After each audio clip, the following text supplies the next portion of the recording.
You're listening to the micro version of the Savage Lovecast at savage.love. If you're stuck in a relationship quandary, or if you're looking for sexual harmony, well, there's nothing you can't ask on the Savage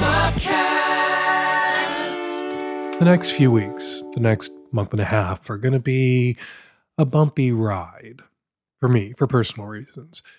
You see, I tore my rotator cuff again, my left one this time, and I was supposed to get surgery this week, but my surgery had to be canceled and rescheduled for 6 weeks from now, which is not ideal because using my left arm hurts, not using my left arm hurts, sitting up hurts, laying down hurts, watching TV hurts, sleeping hurts, doing anything hurts. How'd that happen? How'd I tear my rotator cuff? I blame wokeness. It wasn't a bike accident or a fall snowboarding or lifting weights. Wokeness. If wokeness can cause banks to collapse, it stands to reason that wokeness could cause one or more of the muscles and tendons that anchor my left arm to my shoulder and allow me to lift and rotate my left arm to suddenly detach themselves. Anyway, when you're not feeling so great, which I am not right now, what do you want? Comfort. Comfort food, comfort shows, your most comfortable clothes, warm, comfortable, familiar things to eat, watch, wear, and talk about. I got to talk about something at the top of the show this week, and there is a lot out there I could talk about. Donald Trump's impending indictment. Today could be ITMFA Day, indict the motherfucker already day. That could happen. I could talk about that. I could talk about Wyoming being the first state to ban abortion pills, and good luck with that, Wyoming. If blue Illinois can't keep guns from pouring in from red Indiana, red Wyoming isn't going to be able to keep abortion pills from pouring in from blue Colorado. Or I could talk about what Diplo said about getting blowjobs from men. Not gay, says Diplo, so long as you don't make eye contact. But to talk about what Diplo said, I would have to go ask my husband who Diplo is. And I don't want to talk about Diplo. I don't want to talk about Trump or Wyoming or explain to a straight guy that keeping your eyes shut can't no homo a blowjob. I don't even want to talk about how Donald Trump, as I sat down to record this, took to Truth Social to call Ron DeSantis a pedophile and a groomer and a fag. No, what I want, what I need is something to talk about that's basically conversational comfort food for me. Something that makes me feel warm inside. Chicken soup for my perverted soul. Maybe even something that restores my faith in humanity. Or one article of my faith in humanity. That article being, if you can fit that thing into a butt, someone somewhere sooner or later is going to put that thing into a butt, whatever that thing is, however ill-advisable it might be to put that particular thing in a butt. That thing is going to wind up in a butt. So thank you, Chris, Savage Love listener, for directing my attention over the weekend to a story I somehow missed in the run-up to Christmas last year. A story about a military shell. That is a bomb. A great big bullet-shaped bomb, 2 inches wide, 8 inches long, that wound up in a butt. Right before Christmas, an elderly French gentleman showed up at a hospital and informed the staff that he had a bomb in his butt that he could not get out. As a general rule, if a story sounds too good to be true, or if, in this case, a story sounds too much like something a straight boy would make up to gross out his friends to be true, it probably isn't true. But this one is true. Snopes.com, the definitive internet reference source for researching urban legends, folklore, myths, rumors, and misinformation. Snopes dug into it, and they confirmed it. Jordan Lyles, a reporter with Snopes, has the story, a story with the now immortal headline, "Did an 88-year-old French man stick a World War I shell in his anus, causing a hospital evacuation?" Bettridge's law of headlines tells us any headline that ends in a question mark can be answered by the word no. Not this time. The answer to this headline that ends with a question mark is yes. An 88-year-old man showed up at a hospital in Tulum with a shell, a bomb, a 100-year-old World War I bomb in his butt. which led to the hospital being evacuated in case the bomb in this guy's butt exploded, which old bombs sometimes do. Bombs from World War I and World War II, which are still buried all over Europe, usually in the ground, sometimes in butts. The center of London was evacuated in February of 2020 after construction workers found an unexploded bomb, a German bomb dropped on London during the Blitz that weighed more than 500 pounds. It was diffused, it didn't explode, no one was hurt, and it should go without saying, it was too big for a butt. Anyway, this guy in France and the shell lodged in his ass, I am going to crawl out on a limb here and guess that it wasn't his first rodeo, that this wasn't the first time that old man put that old bomb in that old ass. Sometimes people do reckless and unsafe things that could end badly for them, and they kind of know it could end badly for them, but then it doesn't, and then they tell themselves that this reckless and unsafe thing they did was safe, or safe enough to keep doing. And that's how you end up in a hospital with a bomb in your ass. You put that shell in your butt and get it out of your butt without a problem when you're 28, and then you're still doing it when you're 38, 48, 58, 68, 78, and then one day you wake up and you are 88 years old in a hospital explaining to the staff while the rest of the hospital is evacuated that you're sure it's not a live round, that you're sure it won't explode. But they evacuate anyway because they're not going to take your word for it on a point of safety. You are the guy, after all, who put a bomb in his ass. You don't have a lot of credibility where safety is concerned. Lyle's report at Snopes goes on to say that the bomb was removed successfully, but not through the door it came in.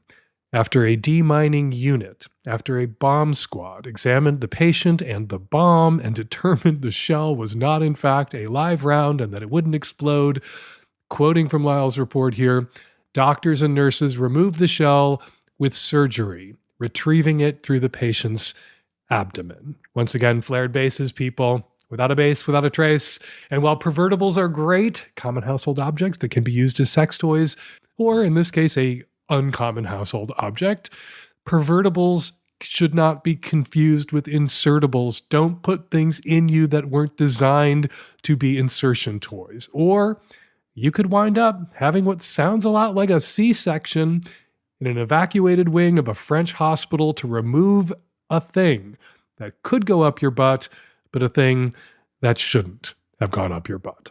All right, thank you to Chris for sending that story along to me. Man, did I need it. All right, coming up on today's show on the Micro Savage Lovecast, tons of your cues, lots of my A's, and some ads. And on the Magnum Savage Lovecast, which you can subscribe to at savage.love, more of your cues, more of my A's, no ads, and comedian, actor, and podcaster Paul Scheer. From Veep, Black Monday, Big Mouth, Star Trek, Lower Decks, and now History of the World Part 2, Paul Scheer joins me. We talk about the Oscars in the future tense because we spoke right before the ceremony, and we talk about noisy sex, belly fetishes, and all those rabid, horny Star Trek fans who've been sliding into Paul's DMs lately. All that coming up on today's show. This episode of the Savage Lovecast is brought to you by Dipsea. Dipsea is an app full of hundreds of short, sexy audio stories designed by women for women. Get an extended 30-day free trial when you go to dipseastories.com/savage. This episode is brought to you by the Meridian Trimmer, the very best tool for trimming your body hair. Go to meridiangrooming.com and use the code SAVAGE for an exclusive 15% off. This episode is brought to you by Helix Sleep, the best mattress for your individualized comfort. Right now, my listeners get up to 20% off all mattress orders and 2 free pillows. Go to helixsleep.com/savage. Hey, Dan and everybody. The other night, I had some nipple suction toys. I don't exactly know what they're called on my nipples. And after a minute or two, I noticed that I had lactated into one. And I'm not pregnant. So what's up with that? If you use suction toys and use them regularly long enough on your nipples, on your tits, you might begin to lactate. But it's extremely rare. That would be very rare superpower you've got there if you're lactating just from using suction toys alone. Most people, women who aren't pregnant and wish to lactate, have to do rounds of hormones that would naturally kick into gear if a person was pregnant, in order to induce lactation. As the Mayo Clinic says, inducing lactation usually requires considerable dedication and preparation. And even then, with all that dedication, preparation, and hormone injections, it's not always possible. But you know what can cause lactation in someone who's not pregnant? Overstimulation of the nipples can cause spontaneous lactation, even in men, sometimes cis men. So, was the substance white and milky? Was it clear? If white and milky, or even just a little bit cloudy? All right, you may have induced lactation. You may have that superpower where you are very easily induced where lactation is concerned.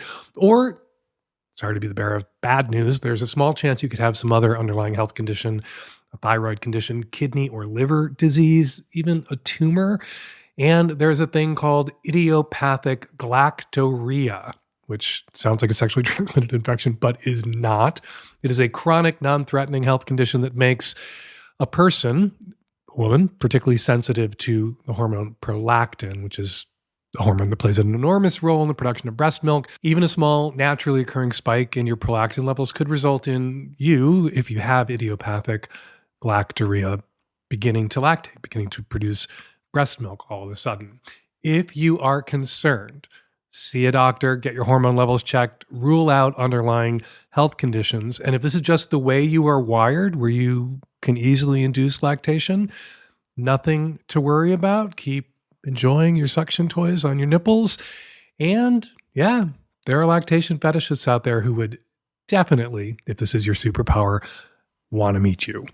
Hey Dan, I'm a bi female from the Midwest in my mid-30s, and I just have a question about how do you know if you're in good working order?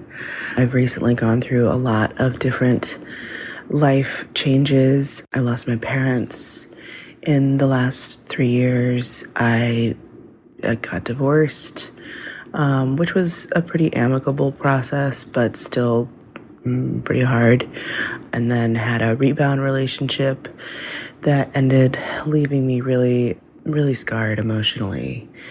And so now I'm dating and fucking around and having a great time, but I keep having these kind of like emotional freakouts where I don't know if I'm ready. I don't know if this is the right thing for me to do.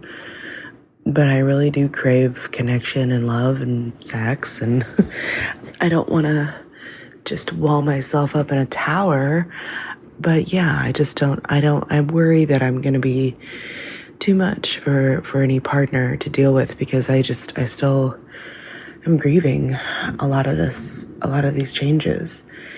And more specifically right now, I'm involved with a poly guy, and he's married, and I've met his wife, and she's lovely, and it seems like everything's fine with that. I kind of worry, like, what happens if I really fall for him, or vice versa, if he really falls for me? Like, what happens if this progresses beyond just kind of this, NRE infatuation? Like, we've gotten together and had just fucking great sex, and he's really funny and really fun, and I have a really great time with him, but I find myself getting really worried that I'm going to get hurt, because at the end of the day, I'm still a second. I'm a side. I'm not the main.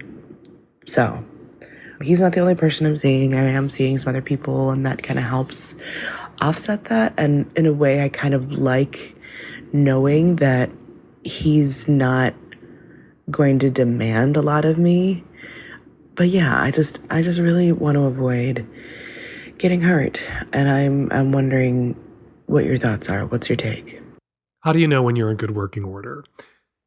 It's not as easy as saying, well, when you know, because some people are convinced they're in good working order and they're not. We've all known people who think that they're in perfect working order and believe that everybody that they've ever encountered everybody that they've ever dated, everybody that they've ever been married to, everybody that they've ever sat down next to on a bus or a subway or an airplane or in a meeting at work, in a conference room, has been a total toxic, narcissistic mess.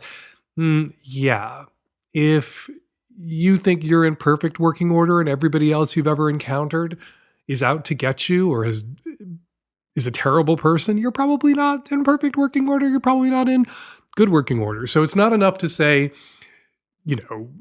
self-assess, and then you'll know whether you're in good working order, because you have to balance what it is that you know about yourself or think you know about yourself with the feedback that you might get from other people, from friends, from family, from people that you're dating, all of whom may have ulterior motives, some of whom may be toxic, narcissistic underminers who are trying to destroy your life. So then go find a non-toxic, non-narcissistic therapist that you can unpack these things with. And with all the information, what you've gleaned through self-assessment, what you've gleaned through conversations with friends, family, lovers, boyfriends, girlfriends, exes, you can make a conclusion, come to a conclusion about whether you're not in perfect working order. Nobody is in perfect working order, but good enough working order. If you're dating this poly guy and things are going really well and you're enjoying the relationship and the sex is amazing and the NRE is good, and dating other people at the same time and your life isn't a toxic shit show, if you have the bandwidth to date multiple people and date this poly guy too and be thinking about what that might mean for the future, sounds to me like you're in good enough or close enough to good enough working order.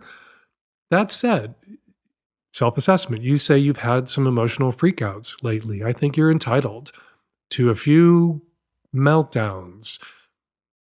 The top stressful experiences in a person's life: losing a parent, you lost both, getting a divorce, even an amicable divorce. You've been under a lot of stress and strain, and my heart goes out to you, and I'm sorry for your loss, for your losses, plural, of both of your parents. And so just because you've had a couple of meltdowns, just because you've had a couple of emotional freakouts, I don't think you should conclude, especially with the other facts and evidence here, these relationships that you're juggling, the multiple relationships that you're juggling at the moment, that you aren't in good enough working order. Seems to me that you're close enough, like I said, to good enough to keep seeing this guy. As for the future you might have with this guy, the one guy that you're seeing who's in an open poly relationship, your concerns are completely valid about whether, if you fell in love with him and wanted to be with him, whether you would always be a secondary partner. That's not something I think you can conclude based on just knowing that he had a partner before you came along. What kind of polyamory are they practicing?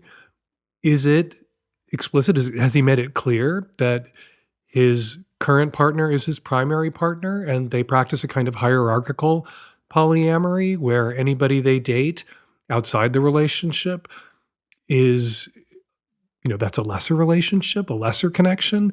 Do they only spend the holidays with each other? Will you never meet their kids or their family? Will you never be included as family at those times of year, at those life events when family, including romantic partners who are family, are included? And if the answer is no, and that's unacceptable to you, okay, well, you can tell him that, and then maybe that's a conversation he needs to have with his primary partner. Maybe they will move toward a more non-hierarchical form of polyamory for you, if that's what he wants, and that's the only kind of relationship model that you would accept. Or you can move away from this relationship. Considering all you've been through lately, I feel like you should give yourself a break and you shouldn't stress yourself out about where this relationship might be going, and you should enjoy for now where this relationship is. You really like this guy. The sex is great.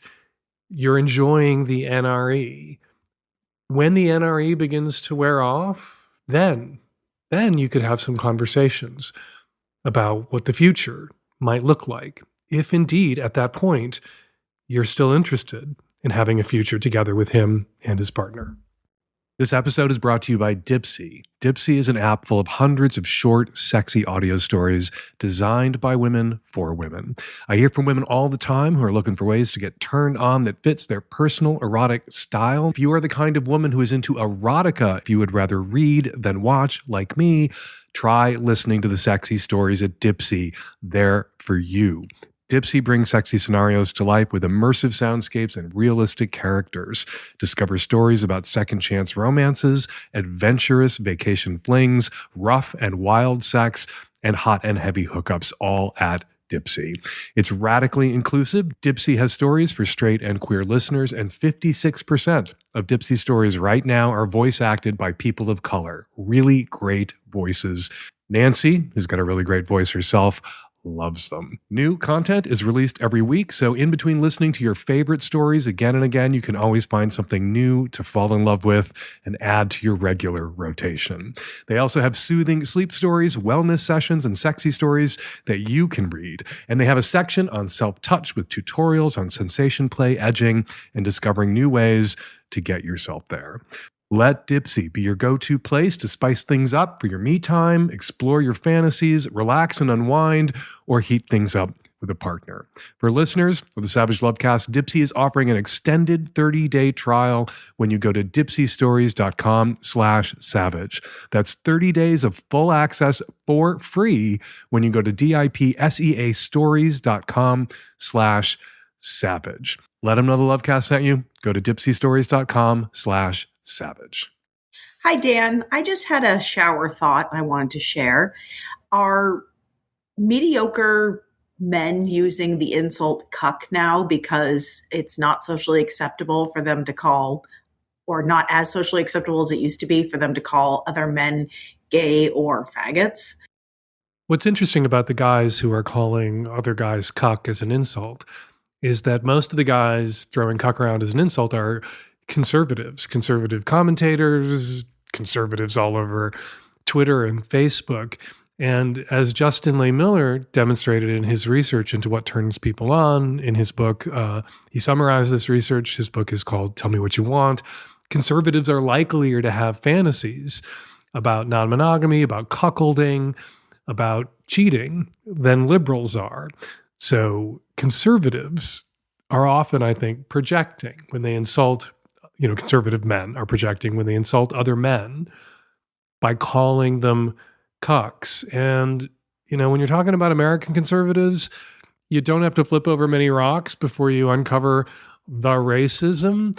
A lot of people understand cuckolding to include a racial dynamic where it's a white man watching his wife have sex with a black man, be fucked by a black man. So hardwired into the cuck insult for a lot of conservative men is the accusation that you're the kind of, pathetic race traitor that wants to see your wife sleep with a black guy, be pleasured by a black guy, which makes you not only inadequate as a man, but also a kind of, race traitor.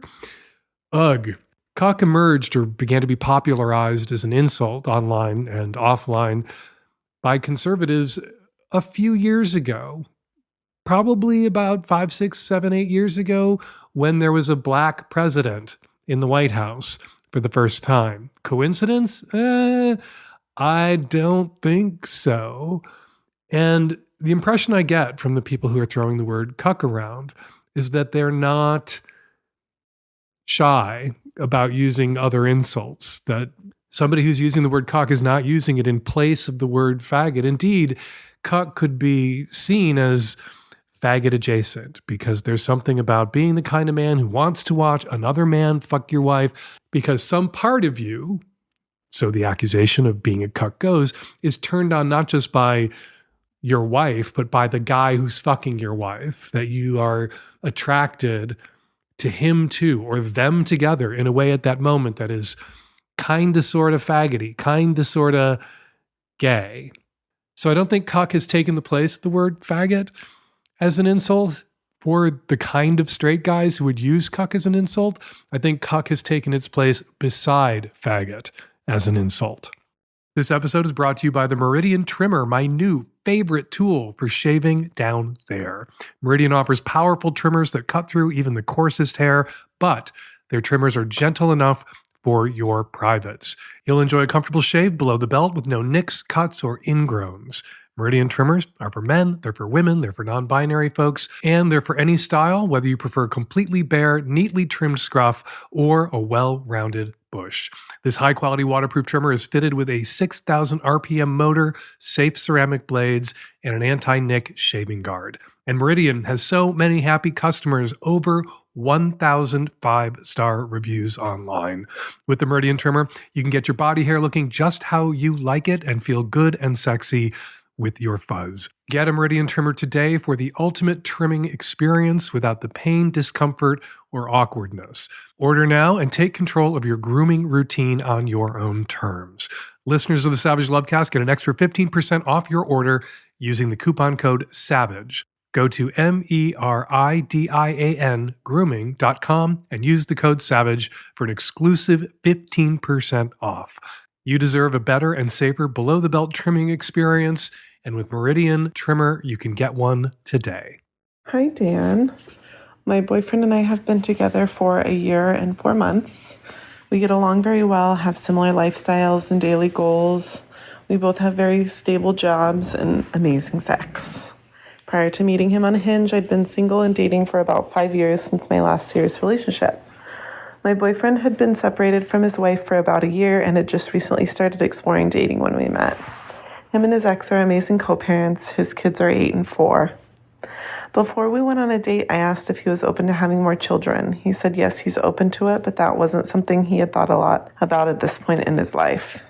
Throughout our relationship, we've communicated frequently about it, talked to our friends and family about it, talked to our respective therapists about it at length, and we still don't know exactly what to do about this. His reasons for not being able to commit to this are 100% valid. He's worried about finances, logistics, dynamics, and most of all, how his kids would feel. I don't want to dismiss any of those feelings at all, but my thoughts about it are that we're both very financially stable and emotionally conscious, and that it would work out. Although my boyfriend and I have continued feeling more and more in love and committed to each other, I believe that his willingness to someday have a baby with me is decreasing. I don't know what to do because I love him and our relationship so much, and I just don't know if I could ever get over not having a baby if he decided that he did not want to have one. I've somewhat settled on waiting until May to break up with him unless he will commit to trying for a baby in our future, but I have extreme anxiety every day about this. Should I just break up with him now? I hate to have a scarcity mentality, and I know that I won't die alone, but I have done a lot of dating over the last 5 years, and he's 100% my 0.91 that I can round up to a 1. And breaking up with him doesn't guarantee that I'll find a suitable partner in the limited time that I have. Should I try harder to picture my life without having a baby, which might still happen even if we break up?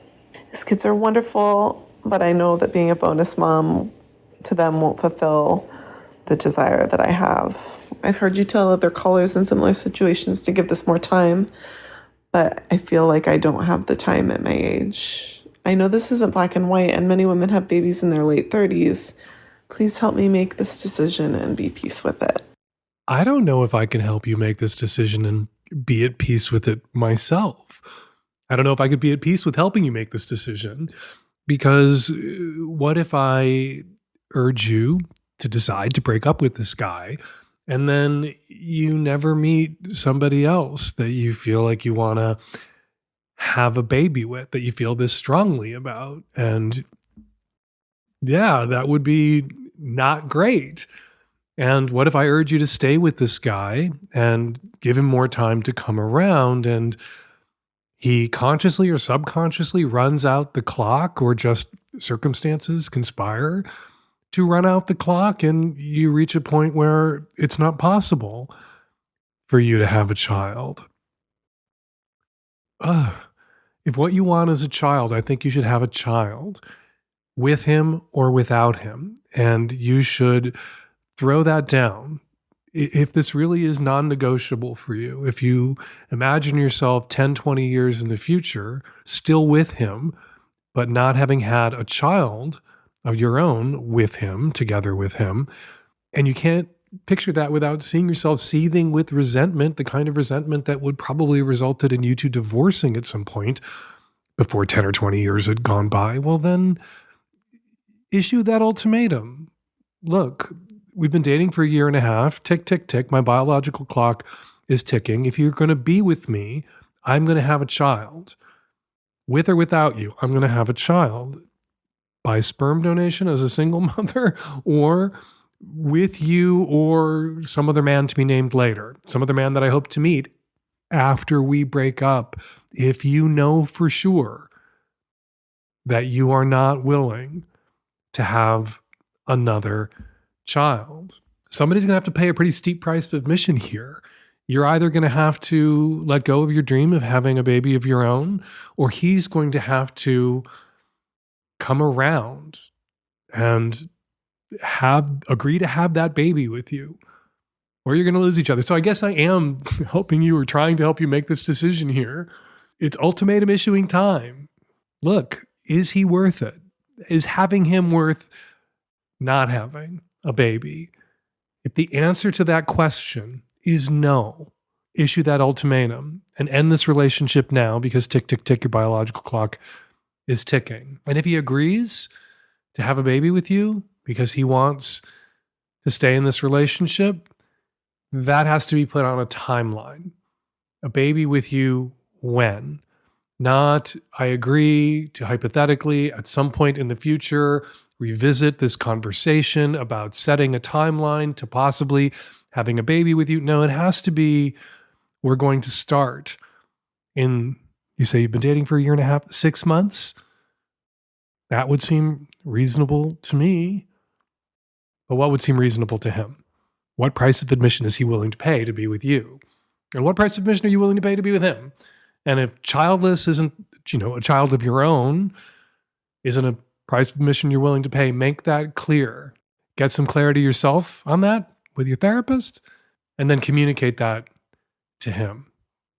When me and mine conk out, we do so very happily on our Helix sleep mattress. You can't have my husband or his boyfriend or my boyfriend. Well, not for keeps, but you can have and should get our mattress.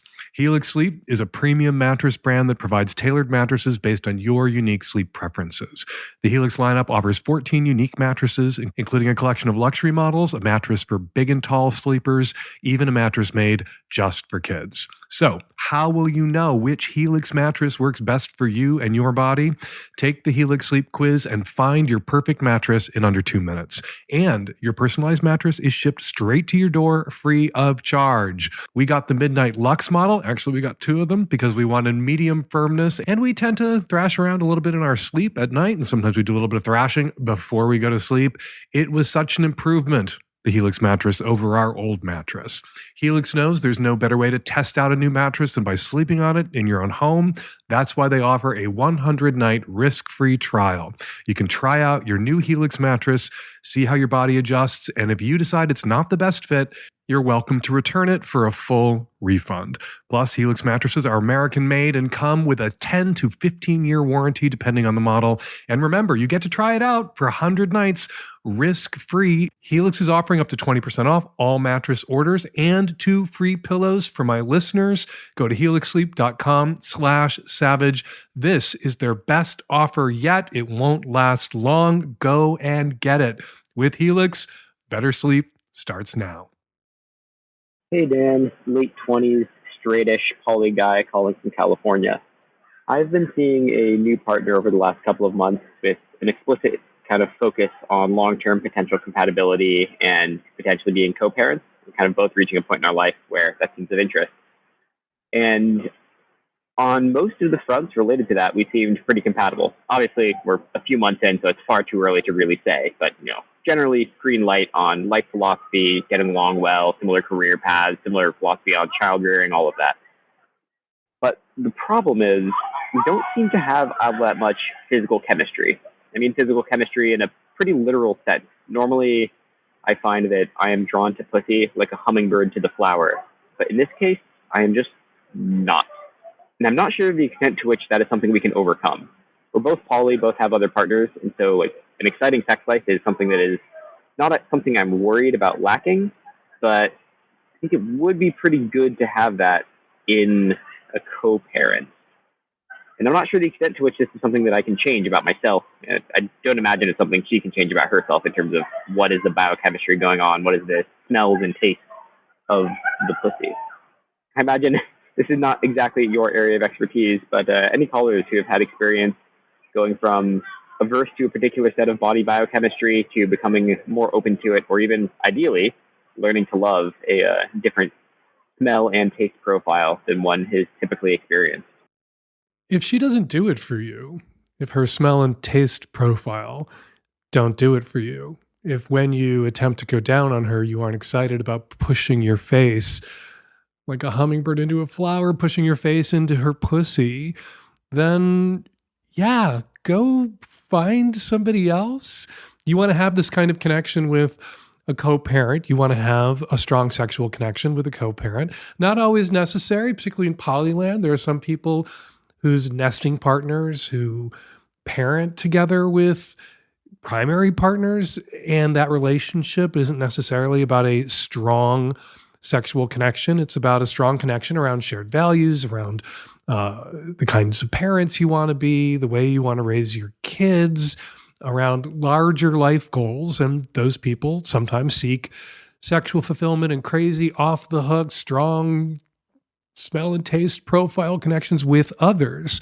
But if what you want is that kind of connection with the person that you hope to parent with in the future, all right, that's not something you have with this particular potential co-parent. So you should go find that with someone else, or go check with the women whose pussies you can't keep your nose out of, you little hummingbird, about whether they want to have kids.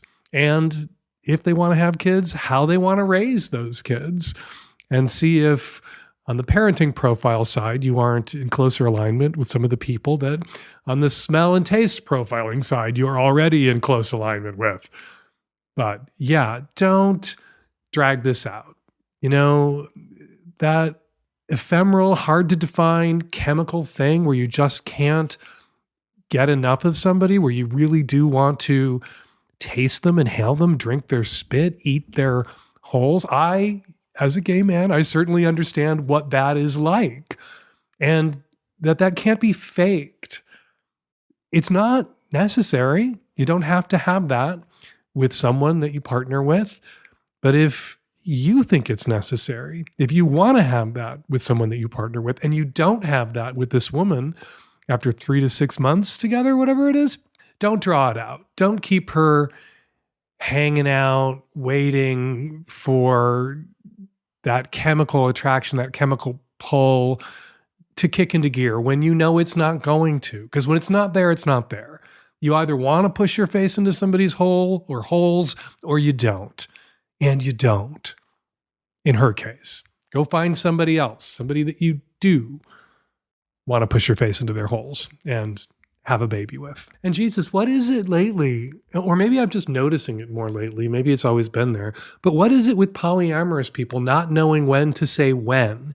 Not knowing when, Kenny Rogers, to fold them, when to walk away, sometimes when to run. Just because you can have more than one relationship doesn't mean you should keep a relationship that isn't working for whatever reason endlessly on life support. Just because you don't have to end something doesn't mean you shouldn't end something, or you're not allowed to end something, or you have to continuously work on a relationship. You know, monogamous people, with monogamy meaning not one for life, but one at a time, have to end a relationship before they begin a new one. Polyamorous people potentially never, I guess, have to end a relationship, because you can have infinity number of relationships. And it can be a trap that people fall into, where they just don't end relationships that they should because they don't have to. Seems to me that if there isn't sexual chemistry, that kind of attraction, that kind of pull, and you want that relationship to be your primary relationship, and you want it to be a sexually fulfilling one, well, end it and go find someone. that you have that kind of connection with. And don't torture this poor woman who wants to have kids by keeping her hanging around, waiting for that ephemeral whatever to kick into gear when it's not going to kick into gear as her biological clock ticks down. Hey, I am a 27-year-old queer female identifying person in Chicago, and I just went on a date last night with a lovely couple. They disclosed to me that one of them had been testing positive for HPV for like 2 years, I guess, and just started testing negative recently. However, they were having, I believe, like fluid bonded sex with their partner. So he feels like, well, I might have it, but I can't get tested, which is really frustrating. Why can't they get tested? And then what should I do? I know it's like communicated by skin, like genitalia. I mean, it's his genitalia, but like that is the skin to skin contact that I would need to be concerned about. But yeah, I guess I'm just wondering, like, what do I do? What should I be concerned about? What should I prepare myself for? You're 27 years old. There are ways that you can prepare yourself. The people who really should have prepared you for this moment, your parents. Your parents, when you were a teenager not too long ago, should have gotten you vaccinated against HPV. Rates of cervical cancer have plummeted. I think, I haven't looked it up, recently down by 70% over the last decade and change because of the HPV vaccine. If you weren't vaccinated when you were a teenager, it's not too late for you to get the HPV vaccine now. I think it's a course of shots, 2 or 3 shots. It takes a few months to be fully vaccinated. You may have already been exposed if you're a sexually active adult. HPV is really common. An HPV infection doesn't automatically lead to cervical cancer or throat cancer or butt cancer. In a tiny percentage of cases, it does. So thank God we have this vaccine now that can prevent a huge number of those tiny percentage of HPV infections progressing to cervical, anal, oral cancers. Go get vaccinated. There's not a test that males can take. When they do an HPV test on a woman, they take cells from the cervix. And it took me 2 seconds to look that up on Google because I knew there wasn't a test for males to look up on Google, Dr. Google, and the CDC's website, why you can't test males. And it is because the skin of the penis is too thick to gather the kinds of cells you need to do an accurate HPV test. So we tend to know a male has HPV when a male, a penis haver, not halver, which is how I sometimes pronounce it, haver. Although you can find halved penises on the internet, that is a thing that people sometimes do to themselves. That is a body modification that I do not endorse. Sorry for that digression. Which is why they don't recommend that penis havers get HPV tests. We know that somebody with a penis has HPV when they develop warts. We also know that somebody who has a penis whose partner has HPV is likely to have been exposed. Not every exposure, even multiple repeated exposures, leads to an active infection. Now, the woman in this couple, and good on them for disclosing that one of them had HPV.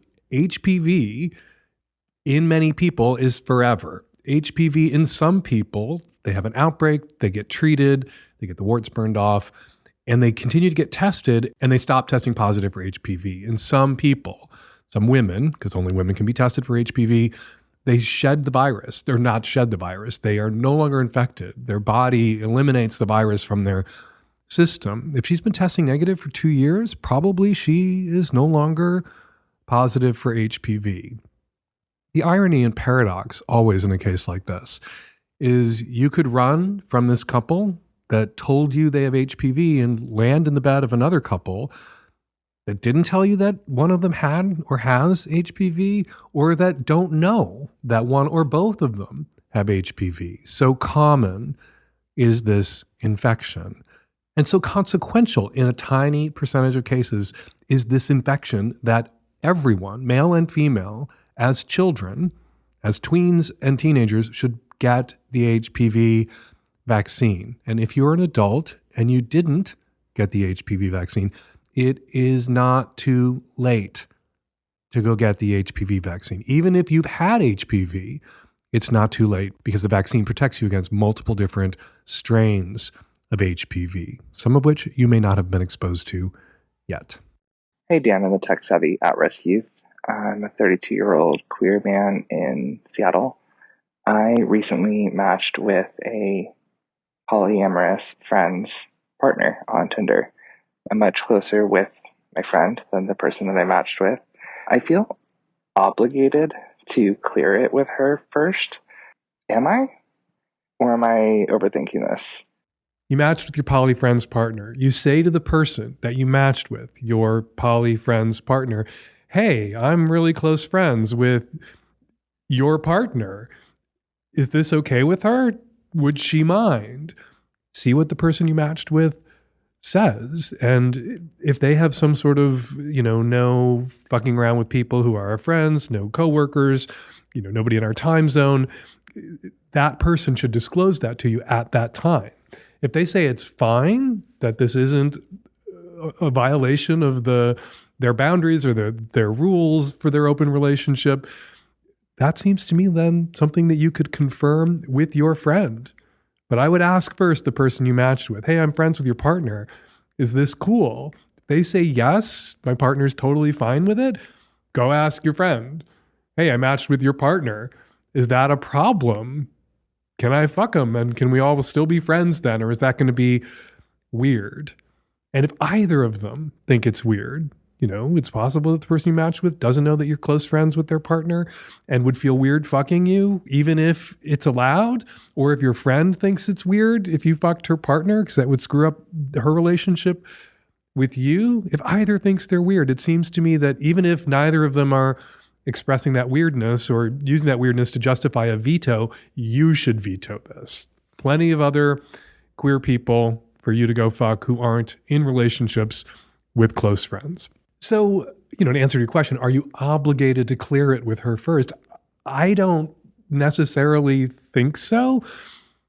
I don't think you're obligated, but I think that you should. I think friendship is not just about, baseline obligations. Friendship is about going that extra distance. Friendship is about being considerate of somebody else's feelings and even sometimes attempting to game out or anticipate how they might feel about something and what a rational feeling might be that they could have about something that you might want to do. And it's not hard to game out a situation where your friend would feel uncomfortable with this. And so you would want to check in first. And you might find out after you check in that it's not a problem and they've fucked plenty of each other's friends.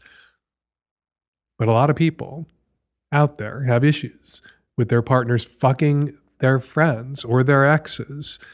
And so I think you need to do your screw diligence here and run this to ground. All right, before we get to your response calls this week, let's check in on the comments on last week's show at savage.love. Says Tipsy Pilgrim, the woman who went on the first date with a seated, very likely short man who never stood up. Dan, she was calling to ask if she should contact him again to tell him she thought he was hot, and you said no. Dan is in the wrong on this one. Thus far, she'd only contacted him after the date to make sure he was okay after a COVID scare. She should also call to at least ask him out since she's interested. Says Ela, Dan, I think you really missed the mark with caller number 2 this week, who is struggling with missing her ex despite leaving him because of the ways he mistreated her. It sounds very much like she was in a coercively controlling relationship for 9 years, and living in that situation seriously messes with people's minds, especially the experience of still loving someone who sometimes treats you so badly. Caller, I hope you see this and do some research into what coercive control is, and if there's any chance that you are in such a relationship, please don't go back. Thank you, Ela, for the download about coercively controlling relationships, but I also told that caller not to go back to her ex. I didn't name check coercively controlling relationships, CCRs, but given that we gave her the same advice, don't go back, how can you say my advice entirely missed the mark? And finally, I rattled off the names of some good people from Tennessee last week at the top of the show: Dolly Parton, Al Gore, Aretha Franklin. But Virginia took to the website to call me out for leaving someone very important off that list. Notable Tennessee progressives, Dan, without mention of Taylor Swift? Come on. Ooh, yeah, that was an oversight. Sorry about that. Sorry, Virginia. And sorry, of course, to you too, Taylor. Please don't write a song about me. Thanks to everyone who commented on the show this week at savage.love. I read your comments. I love them. Please keep them coming. And thanks for posting about the show to your own social media accounts this week. We really appreciate that. And now, something else we really appreciate, listener response calls. This is a response for the call in 855 from the guy who was wondering if it was okay for him to have told his ex-girlfriend that he wasn't initially attracted to her. And I agree with what Dan said, but also this girl asked a question that she knew she was only capable of handling one answer to. So know yourself a little better than that. Don't be the partner that asks a question that is really just testing your partner that you're still going to be unhappy about 3 years later. Don't set yourself up for that. I have a suggestion for the guy in the relationship with the woman who won't admit to cheating. As it sounds like you have a good sexual relationship with her, why not try bringing it up during sex? I mean, in a time when you're feeling really close and things are kind of exciting. Sometimes I find transgressive things are easier to talk about if you're being sexy about them. And maybe you could give her an opening to talk about what a bad girl she's been, and you could admit to what a bad boy you've been. I'm not sure if that's a dynamic you've already tried, but it might give you the opening, and then you can decide afterwards if it kind of leads into an honest talk afterwards, or if you just keep it as something that's a sexy secret between the two of you. Hi, I have a response for the lady whose date didn't stand up from the table. And her immediate assumption was that he was short, which you didn't question at all. But my immediate thought when I heard this was that he had probably soiled himself in some way, either with pee or poo or pre-cum, or maybe he had a boner. But I think that's way more probable than being short, and that the reason he didn't contact her afterwards was just out of pure embarrassment.